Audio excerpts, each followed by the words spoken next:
আপনি নিজকে পৰীক্ষা কৰা, আপনি এনেদৰে পৰীক্ষা কৰা যে কি আপনি কি ব্যভিচাৰত সোমাই আছে নেকি? আপনি কি ব্যভিচাৰত সোমাই আছে নেকি? ব্যভিচাৰ অকল শৰীৰৰ কথা নহয়, আত্মিক দুনিয়াটো ব্যভিচাৰত সোমাই আছে নেকি আপুনি? হালেলুয়া। প্ৰভু পুত্ৰগণ, আপোনাৰ আত্মা প্ৰভুৰ আত্মালয়লৈকে আমি দিলো। যদি আপোনাৰ আত্মা যদি ঈশ্বৰৰ আত্মা ঘেৰি ক'তবা আপোনাৰ আত্মা কাৰোবাক দি দিছা নেকি? যেতিয়াই আপোনাৰ আত্মা কোনো এটা চৈতানিক আত্মাক দি দিয়া, তোমাৰ আত্মা ইয়াৰ আত্মাৰ লগত কি কৰিছে জানানে? তাৰ লগত আপুনি সম্বন্ধ কৰিছা। তাৰমানে যাৰ প্ৰভুৰ লগত আমি যিটো আমি সম্বন্ধ বনাইছিলো, এইটো কি কৰিছে জানানে? এইটো কি কৰিছা? আমি আনজনৰ লগত তুমি সম্বন্ধ বনাইছা। তাৰমানে আপুনি ব্যভিচাৰ কৰিছা। তাৰমানে আপুনি আত্মিক দুনিয়াত ব্যভিচাৰ কৰিছা। প্ৰভুৱে ক'লে, জেৰেমিয়া চেপ্টাৰ আমি পঢ়ো, ইজৰাইলসকলক, ইজৰাইলসকল, মই তোমাক চিলেক্ট কৰিলো, মই তোমাক পত্নীৰ ওপৰত একচেপ্ট কৰিলো, কিন্তু তোমালোকে কি কৰিছা? তুমি মোক এৰি আন দেৱতাসকলক, এই পৰ্বত পাহাৰসকলক, এই গছ গছনিবিলাকক তোমালোকে পূজা কৰিব আৰম্ভ কৰিলা। তাৰমানে তোমালোকে এই পৰ্বত পাহাৰ গছ গছনি এই চৈতানিক আত্মাৰ লগত তোমালোকে কি কৰিছা জানানে? তোমালোকে ব্যভিচাৰ কৰিছা। প্ৰভুৱে ক'লে, এজন ব্যক্তিৰ পত্নী যেতিয়া এৰি আনজন ব্যক্তিৰ লগত সম্বন্ধ বনাই, কেইজন ব্যক্তি এই পত্নী একচেপ্ট কৰিবগেনে? বহুত টান, বহুত টান। আপোনাৰ পত্নীয়ে যদি আপোনাক এৰি আনজনৰ লগত কৈ ব্যভিচাৰ কৰিছে, আৰু এইজনক তুমি ঘূৰাই আনি তুমি একচেপ্ট কৰাটো ইমান সহজ নহয়, বহুত টান। ঠিক তেনেদৰে প্ৰভুৱে ক'লে, এই যেনেকে মনুষ্যই নিজৰ পত্নী ঘূৰাই লোৱাটো টান, এই আমাৰ মই এই যহোৱা পিতাই তুমি মোক কি বুলি ভাবা? কিন্তু প্ৰভুৱে ক'লে, I am merciful, I am slow to anger.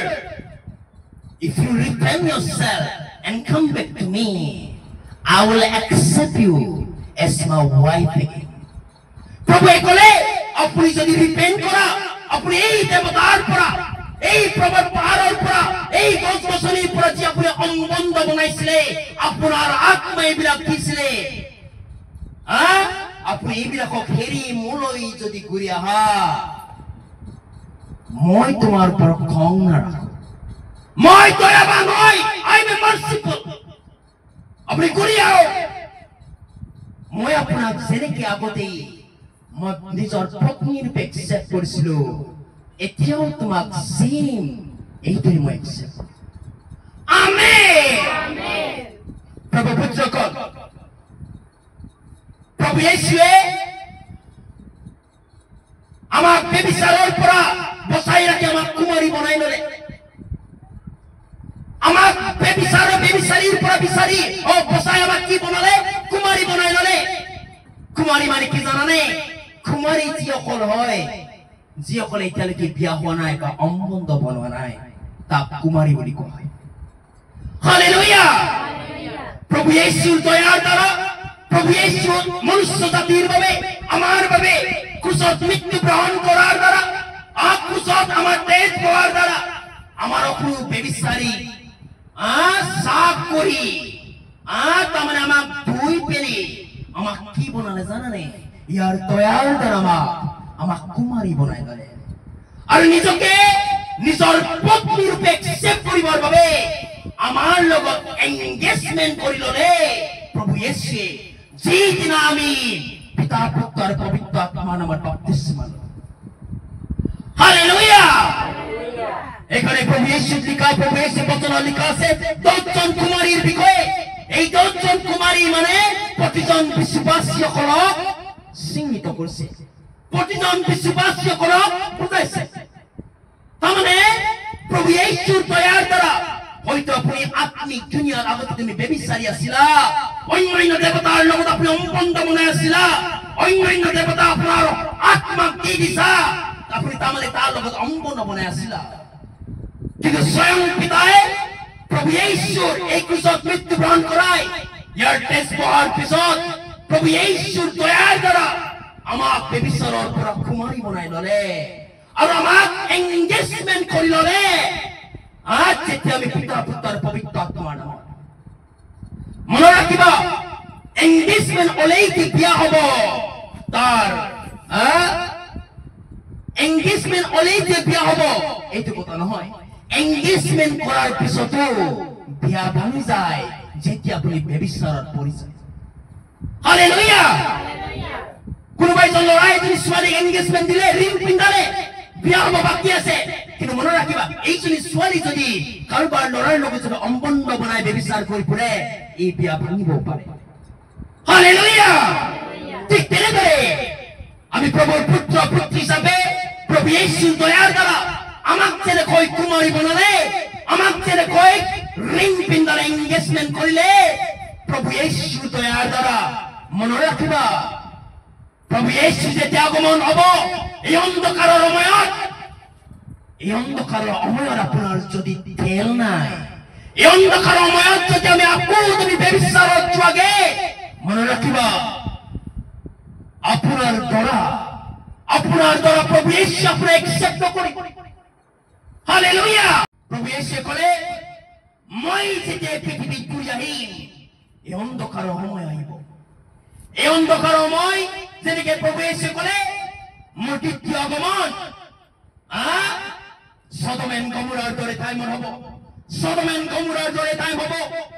এই অন্ধকাৰৰ সময়ত মই যিসকলক পবিত্ৰ কৰিলো, কুমাৰী কৰিলো ব্যভিচাৰীৰ পৰা, এইসকলে যদি অন্ধকাৰৰ সময়ত যদি ইয়াৰ তেল যায়, তাৰ যদি ইয়াৰ লেম্পটো যদি জ্বলা নাই, মনত ৰাখিবা তুমি বিবাহ হ'ব নোৱাৰিবা, তুমি স্বৰ্গ ৰাজ্য হ'ব নোৱাৰিবা, যীশু আপোনাৰ দ্বাৰা নহ'ব। কি জানানে, আপুনি এই মূৰ্খ কুমাৰীৰ দৰে তুমি থাকি যাবা। আটাইতকৈ দুখ লগা ব্যক্তি এইসকলেই হ'ব যিসকলে প্ৰভু যীশুৰ দয়াৰ দ্বাৰা, ইয়াৰ দয়াৰ দ্বাৰা ব্যভিচাৰীৰ পৰা কুমাৰী বনালে, কিন্তু এই কুমাৰীসকলে আকৌ ব্যভিচাৰত ঘূৰি এই দৰাৰ লগত বিয়া হ'ব নোৱাৰা, তাৰমানে স্বৰ্গ ৰাজ্যত সোমাব নোৱাৰা, এইসকলেই হ'ব আটাইতকৈ দুখিত ব্যক্তি। হালেলুয়া। আমি কিয় ব্যভিচাৰত সোমাম?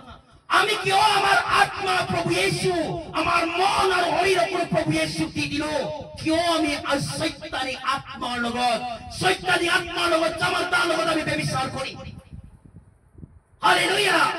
আপুনি যেতিয়াই আপোনাৰ আত্মা আৰু মন আৰু শৰীৰ কোনো এটা বস্তুলৈ দি দিয়া, তাৰমানে কোনো এটা আত্মালৈ দি দিয়া, নে পৰ্বত পাহাৰ জীৱ জন্তু যাৰে আপুনি পূজা কৰা, আপোনাৰ মন শৰীৰ আৰু আত্মা দি দিয়া, তাৰমানে তাৰ লগত আপুনি সম্বন্ধ বনোৱা।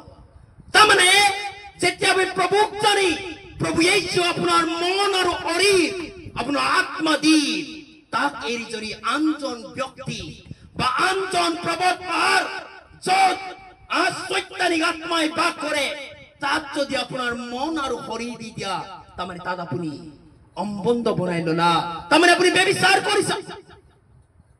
পিতাই কি ক'লে জানানে?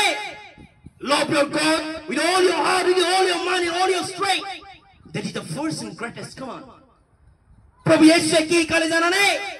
প্ৰথমতে ঈশ্বৰ তোমাৰ মনেৰে, অকলো মনেৰে, অকলো হৃদয়েৰে, অকলো বডিৰে তুমি প্ৰভুক ভাল পোৱা, এইটোৱে হৈছে আটাইতকৈ ডাঙৰ কমাণ্ড। তাৰমানে আটাইতকৈ আপোনাৰ শুদ্ধ হৃদয়েৰে, অকলো হৃদয়েৰে প্ৰভুক ভাল পোৱা, প্ৰভুৰ লগত সম্বন্ধ বনোৱা। প্ৰভুৱে কি ক'লে? If you love me, follow my command, and I and my Father will abode in you. Libranga dali kibina khali kibina thabalibi. প্ৰভুৱে ক'লে আপুনি যদি মোক ভাল পোৱা, মোৰ বাক্যবিলাক মানি চলা। যেতিয়াই মোৰ বাক্যবিলাক তুমি মানি চলা, মই আৰু পিতা আপোনাৰ ভিতৰত আমি বাস কৰিম।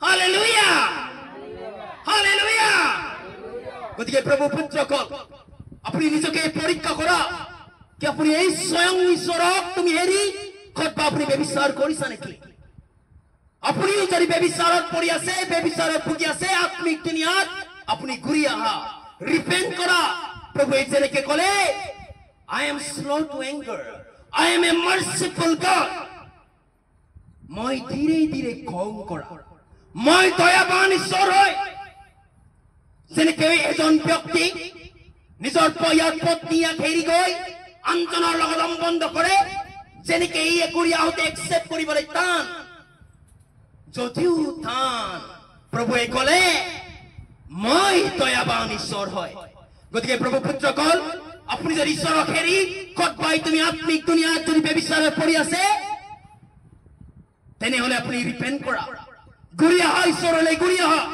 প্ৰভু দয়াবান হয় ই দয়া কৰিব প্ৰভু য়েশু নামত